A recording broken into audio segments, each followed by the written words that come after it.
Hi, Sam Burke, Corporate Chef for Meat and Livestock Australia. We're always creating new recipes, but the fundamental thing is how to cook the perfect steak. There's nothing like a great Australian steak, and here's a perfect example. Cube roll, otherwise known as scotch fillet. Barbecue on, coals nice and hot, and just let them calm down a bit before you put your steak on. Because if we put the steak straight onto the coals when it's hot, it's going to cook too fast and you won't get the desired result you want. Secondly is a great bit of meat, and we've got a wonderful scotch fillet here.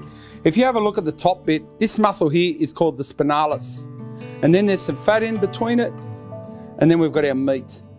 And what happens, that melts down into the fillet and gives a wonderful flavour and texture when we're grilling our steak. So this cut is prime cooking for a great steak for your family, friends or your customers. When you go and buy your steak, you want a nice thick cut, 3 to 4 centimetres, because if the cut's too thin, the steak cooks too fast and you won't get the degree of doneness that you want.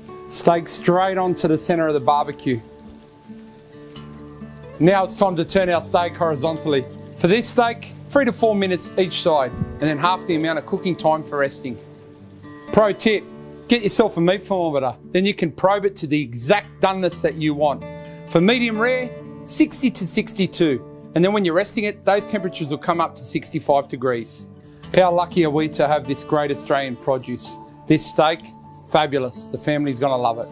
Steaks are off the grill. Pro tip, we must rest our steaks. Light aluminium foil straight over the steak.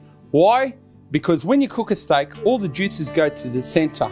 While we're resting it, they redistribute to the ends, which gives a wonderful eating experience. I don't know about you, but I'm going to devour this steak. Join me next time for more red meat action.